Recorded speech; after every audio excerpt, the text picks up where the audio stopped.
Did you know you can buy silver at spot price? Get your 10-ounce bar of silver at spot price today. Go to sdbullion.com/RP.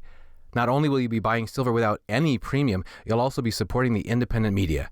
Reluctant Preppers gets a small commission when you take advantage of this special offer, going to sdbullion.com/RP. That's sdbullion.com/RP.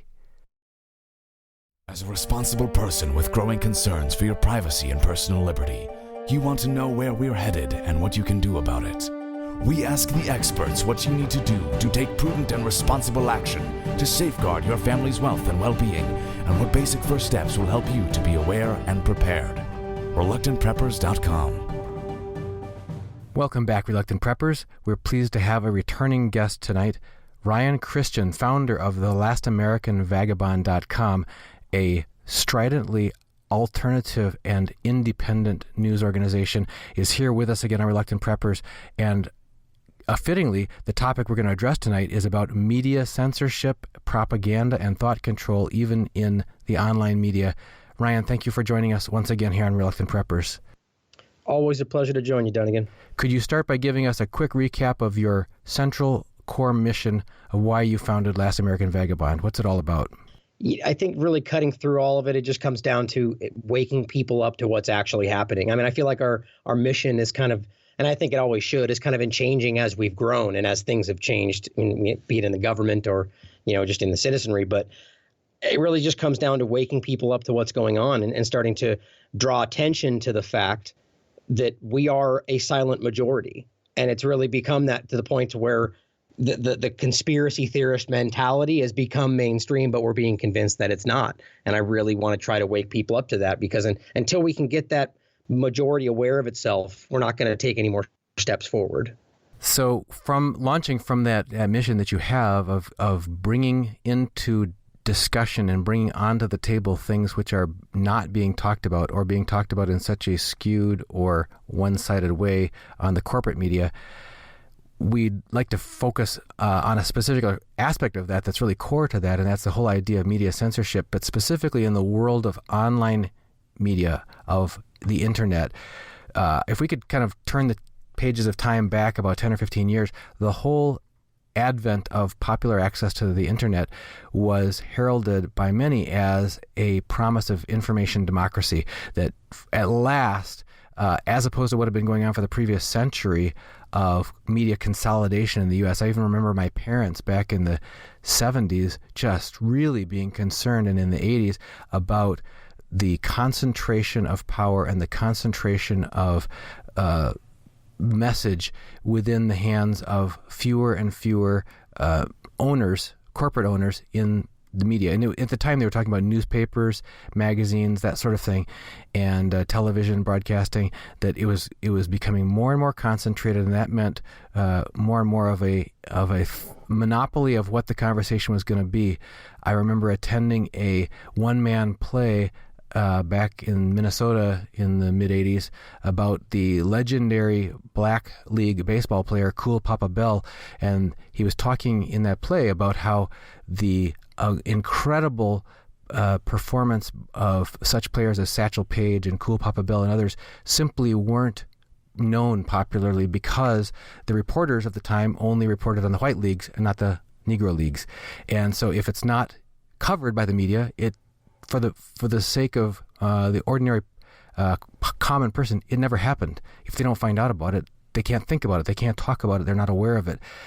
So the internet was going to come and change all that and make us all so everybody could be aware of anything. You could find out about anything. But more and more, we've been finding that the promise of information democracy isn't being fulfilled. In fact, it's eroding at an ever-increasing rate. Could you talk to us about what you're seeing along these regards, about the loss of information, equal access to information on the internet?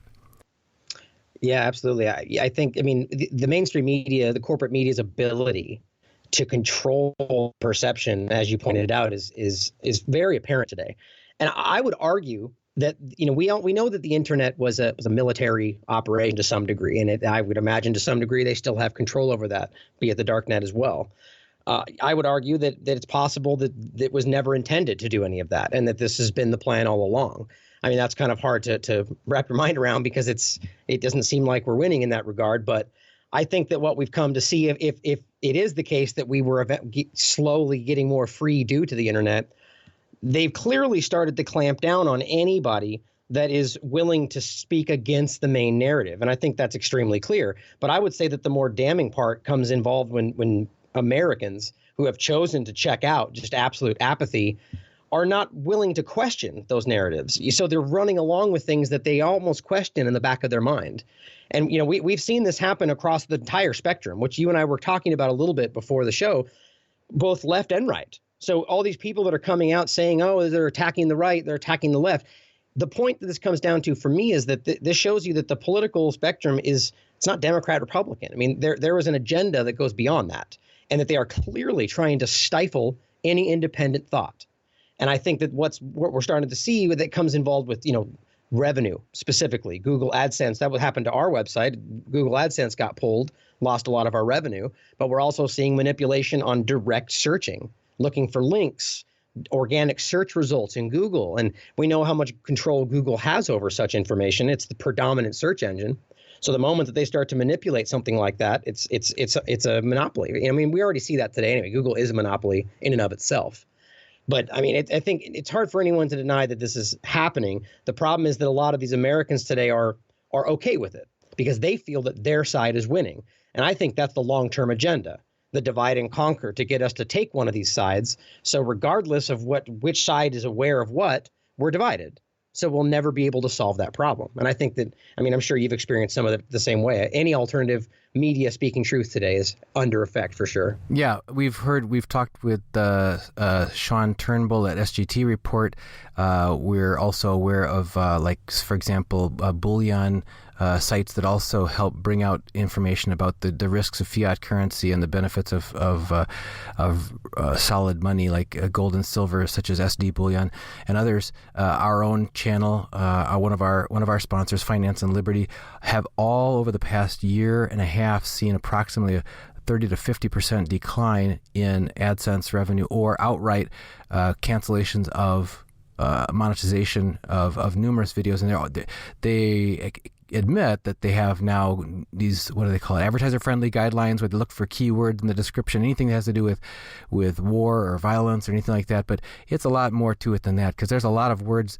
I've had a lot of guests on who've talked about, where we've just talked about whether it's certain types of demonstrations or whether it's foreign funding of, you know, what appears to be grassroots civil disturbances, but it's not really. It's really orchestrated, or whenever it's the powers that be or the New World Order or all these different things. If we talk about any of those things and we put them in the description, boom, not advertiser friendly, no monetization available. And that's step number one. Step number two, besides the revenue hit, of saying that it doesn't meet the guidelines or criteria for being monetizable, is this view count hit. Despite ever increasing numbers of subscribers, the view counts continue to be depressed. And what you were talking about is the positioning of different content to make it more visible. You know, new things get preference on when you put new things out there on YouTube. They get preference. You put new articles out, that sort of thing. But the positioning, and you, in one of your recent articles about new Google censorship appears worse than originally feared, talked about changes to the algorithms that are intentionally burying all kinds of content that doesn't meet approved narratives by the elite.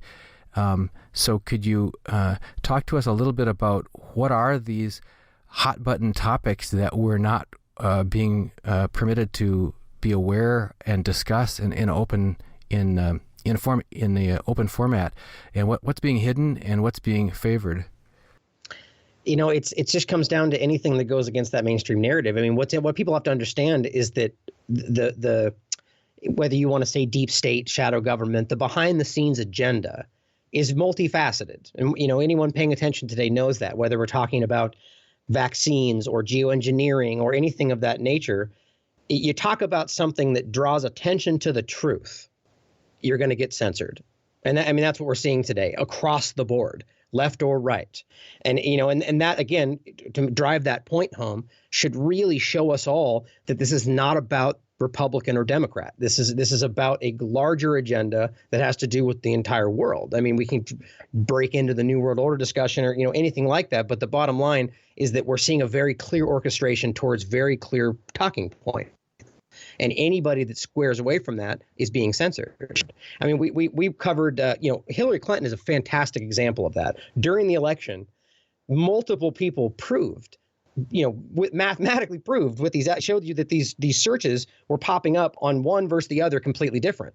The algorithms were showing you could search for Hillary Clinton, just type in her name, and on one it would be like criminal, arrest or whatever, and then on the other one, and every single thing is posing questions about what they want you to see. And there's no way to misunderstand that. So, where does this lead with this kind of censorship? How does that play out? And I think you talked about it.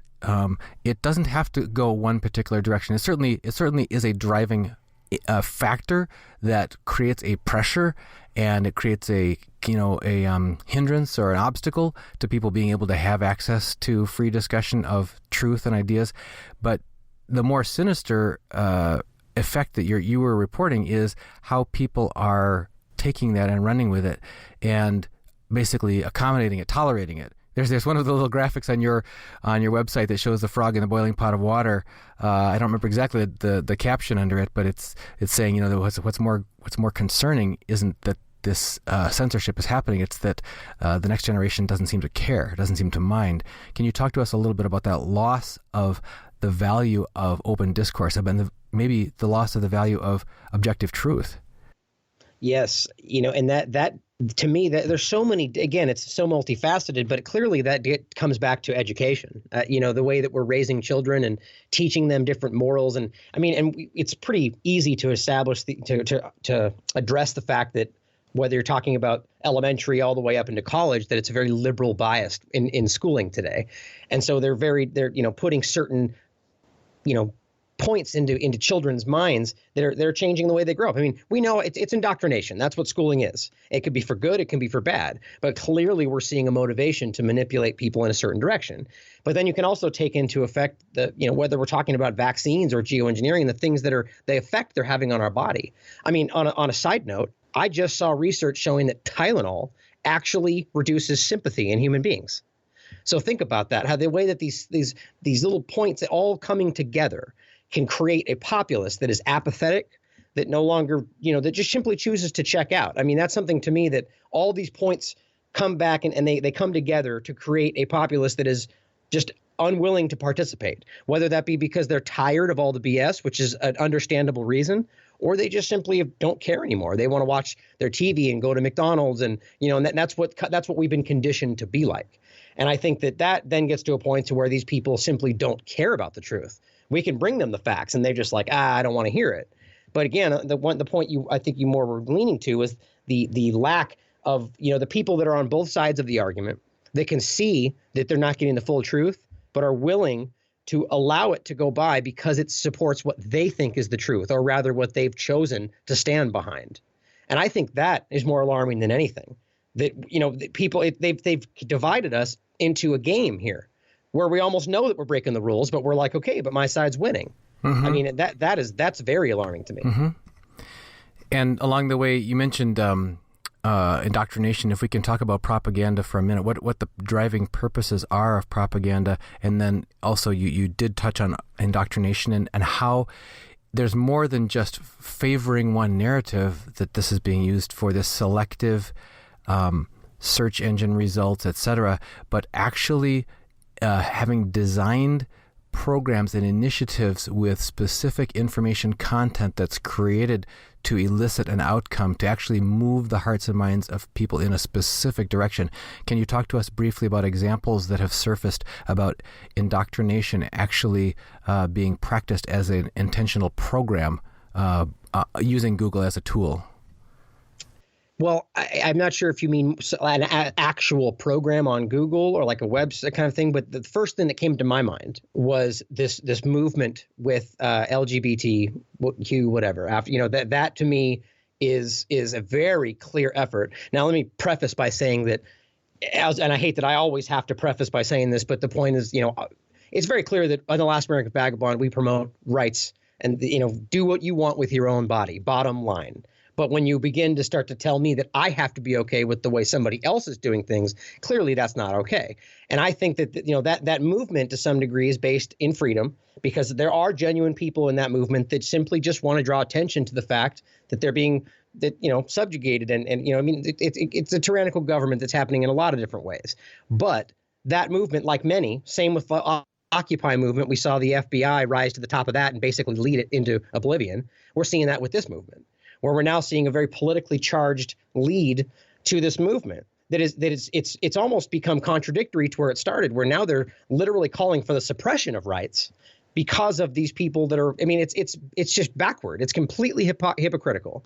And I think that that's a very clear example of people being indoctrinated and programmed to act a certain way based on political needs and a political agenda. Very clearly. And it's like I said, that starts from schooling, and it goes all the way through, and our chart culture is like that today, to where the moment that you even speak out in an idea, like not to call, talk down to the idea, but simply discuss the idea or pose an alternate idea, you're shot down immediately. And I think that I think is a kind of a crux of a lot of these issues we're seeing today. And the accommodation of that with a shrug by the next generation, and the adoption of that as part of our dominant culture has happened at such a rapid pace. It's just disorienting to those of us who grew up and had formation of values decades ago. If we could turn a little bit, and there's the moral aspect of that, and there's the mental and cognitive aspect of it. If we could talk a little bit about the thought and mental and cognitive aspect, when you were talking earlier about people not being willing to really wrestle with and grapple with the difficulty of a vigorous conversation and explore the truth and base things on facts and that sort of thing, but just whatever, as long as my team's winning and I don't really care, as long as I have my comforts and so on.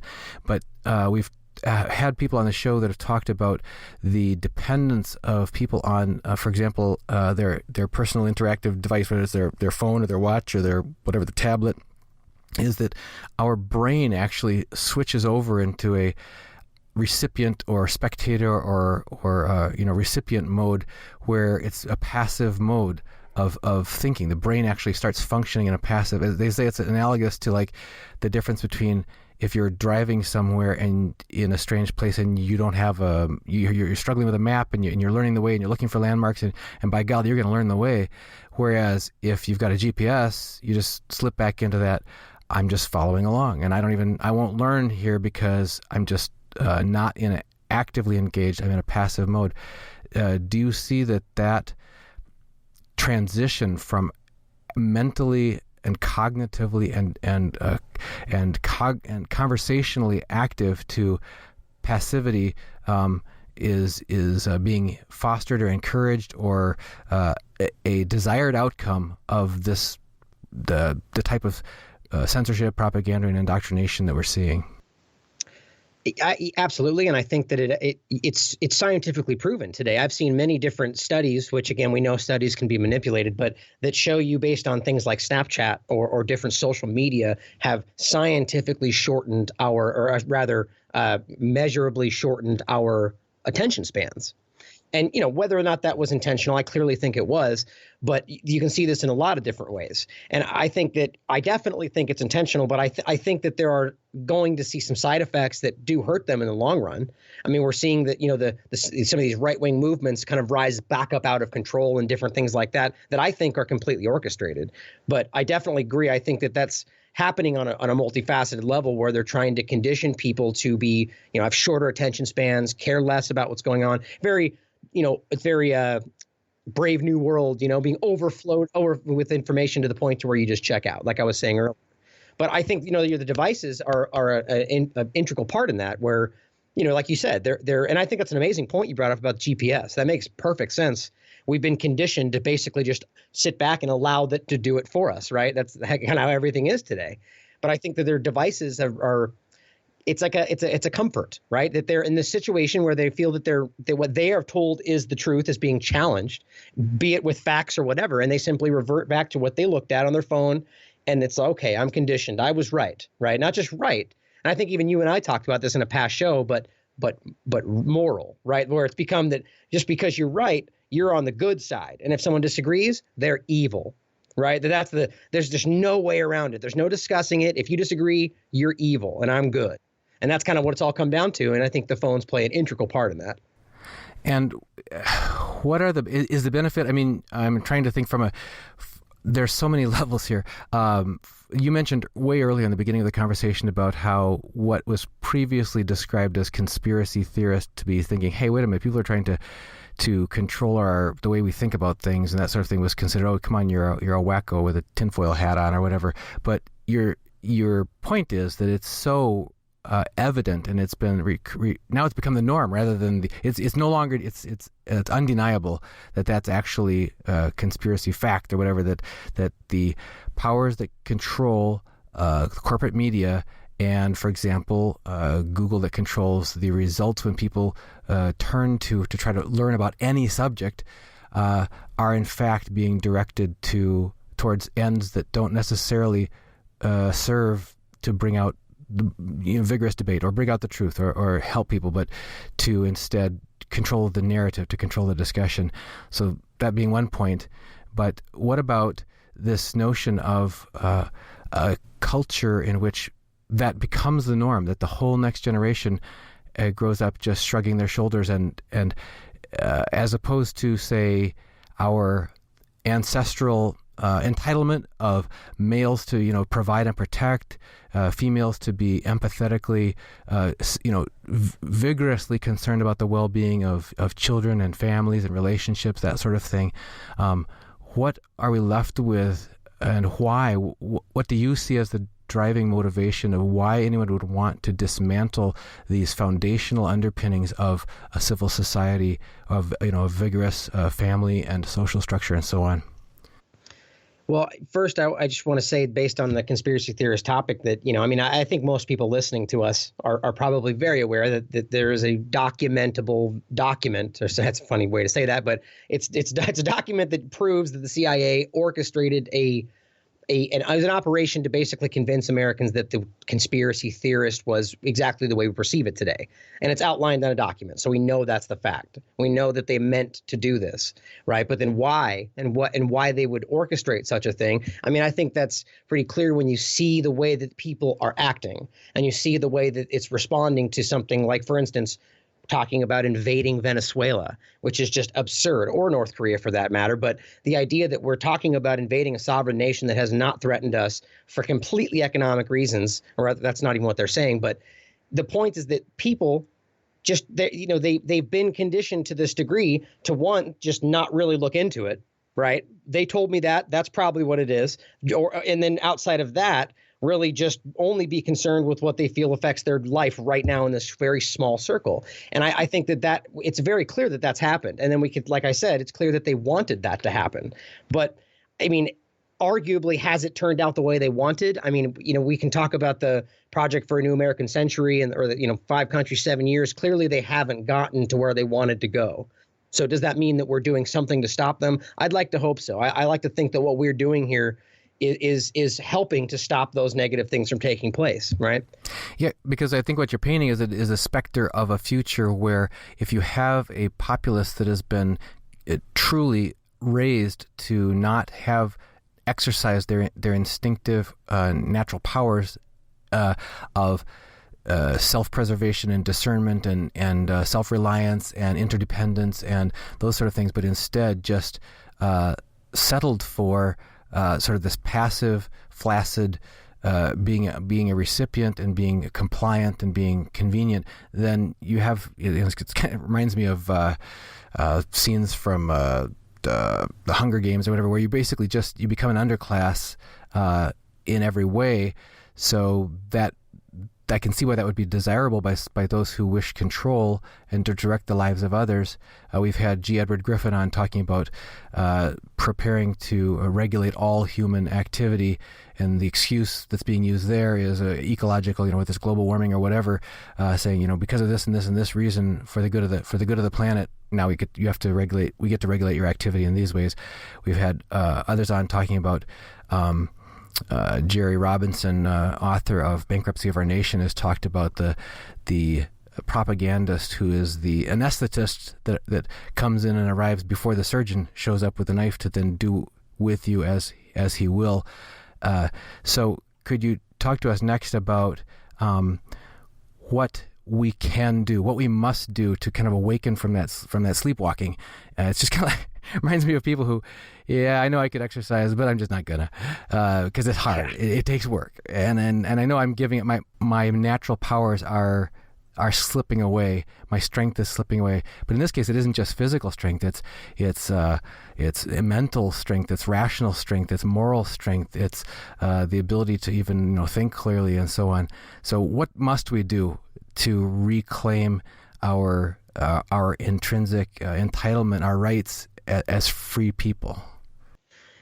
That's such a difficult question, because if to talk about the individual who's been propagated, who's completely conditioned to think a certain way, what they can do is, research, actually do their own research and due diligence, but they're not going to because they've been conditioned to do otherwise. And let's give people a little bit of a break. It's become so daunting when you start to quote unquote do your own research.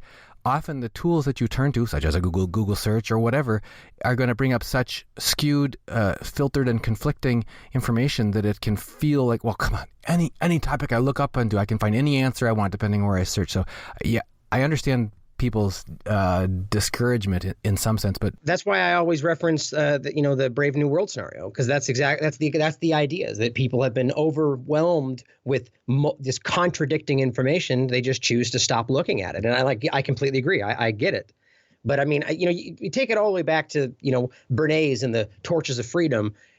I think that the deep state, the government in this country, has truly realized, probably 50 years ago, truly realized how valuable social engineering is, manufactured consent and all that, right? So I think that we've seen that fully take effect in this country because it's been happening for a very long time. We're seeing whole new generations pump out that have experienced it their entire life. So what do we do about it? I just think that it's something that I think that what we are doing is the answer, as hard as that is that we just need to continue to call attention to these things, speak out. I mean, the problem is that I know how hard this can be for people on a daily basis, people that don't do what we do, someone that works at a dentist office or something that has to deal with people that have never even heard these things we're talking about, that, you just got to continue to plant the seeds, continue to talk about it. I feel like what I do transcends the website and the radio station. I take it into my daily life. I never push people. But if somebody asks or brings something up, I will drop a seed and let it grow. I feel like we just have to continue to do that. But outside of that, there's not many great solutions to just wake somebody up, except just continue to try to show them the way. I mean, it's really hard to do, but we got to keep trying. Okay, so let's give a typical example of a person who, let's say they have a strong desire for whatever reason, doesn't matter if it's a religious reason, tradition reason, it's their intuition, their instinct, their whatever upbringing, it's just they just feel it's the right thing to do. Let's say they want to uphold some deeply held values in how they raise their children, for example. But they get told by today's predominant culture, both in the educational system and online and entertainment and in media and everything, that you're a bigot or you're a backwards or you're a hater or whatever just because you want to uphold, say, family values or something like that. What do you recommend individuals can do to not be cowed by that kind of bullying, cyber-bullying, or any kind of bullying from the dominant power structure of society? That's a great question. I mean, it's something that, it's hard. And again, that's why I think you and I both fully understand why people choose to not speak out about these things, as important as that is today. I'm talking about the, silence due to fear. It's kind of what we have today, is that's the idea, is that there's this kind of looming idea of this majority that I think doesn't even exist, that is going to pounce on you the moment that you kind of veer away from the mainstream idea. And if you're a mom with you're worried about your children and that kind of a thing, that's your choice if you want to choose to speak out about these things or take them down this the path that you feel is best for them. But when it comes to the path, I think that's an absolute necessity. You have to do what's right for your children, regardless of the repercussions. But I don't know, to be honest. I mean, that's a hard question to answer. Like, what steps would you take to stop them from? Because that's the problem, is that these people, even if they disagree with you, whether you're right or wrong, the point is that you have a right to have your opinion and do what you think is best for your family. And I just think you have to have, take strength from that position and just hold true with it. And really keep your ideas to yourself if it's not going to affect your daily life. But that's the problem, is I advocate for people to speak out in every turn. So it's kind of a hard decision. What would they do to stop them? In this day and age, I don't really think it's possible. I just think you have to have the strength to live with the choices you believe are right, moral, and just. I know one option that occurred to me because we exercise that and have been in lifelong association with a number of other families who did as well, is to homeschool their children. In fact, you mentioned the word indoctrination earlier in our talk, and I think there's an actual video by the name of that, indoctrination, about a family that toured around doing a investigative journalist study about where the public factory school system originated from and who its thought leaders were, and what objectives it had, and what options people have, if they choose to opt out of that system.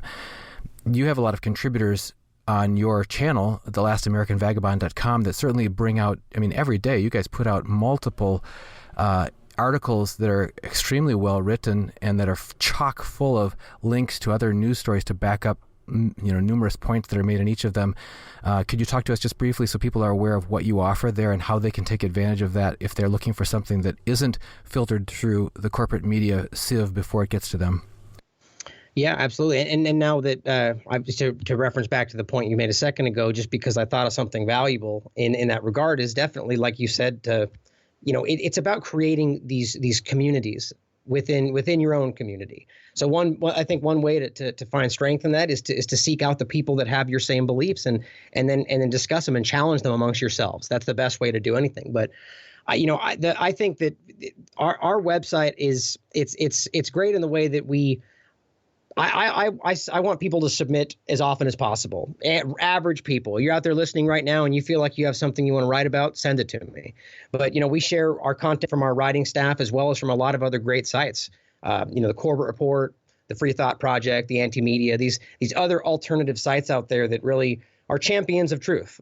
And I think that that's what we all have to do, is reach out and find these communities that support not just an idea, because again, you don't want to create an echo chamber. You want a group that supports seeking truth, because amongst this circle, if we challenge an idea and back it up with facts, the rest of the community is going to support that, and they're going to talk about it, and they're going to challenge it with different facts. And I think that is so valuable today, is being able to have that debate with people that are open to discussion. Well, Ryan, is there anything else on this topic that a stone I haven't turned that you think would be valuable to share with our audience about this topic of the reality of media censorship, propaganda, thought control, and what the ordinary person can do to break free from that? I just say to take home with you, just go out there and do as much research as possible. And like you said, Duncan, it can be daunting because there's a lot of contradicting information, but that's the nature of the beast today. And if you truly want to be informed and you truly want to, understand truth and be able to counter different ideas and have open discussions about these things, and get out there and do your own research and challenge ideas. Don't just passively take things, because today it's so very clear that truth and things can be manipulated, whether that be scientific studies or articles. We know this. So take that into effect and go out there and be, due diligence. It's important today, and stay vigilant. Well, Ryan Cristian, founder of thelastamericanvagabond.com, we really appreciate you joining us here again on Reluctant Preppers. Love to have you back to talk about some of the geopolitical flashpoints and whether they are actually the real story or if they are distractions from the real story to keep our attention off of things that we're not being permitted to think about and talk about. So just thank you so much for joining us once again on Reluctant Preppers. All right. Always a pleasure, Jonathan.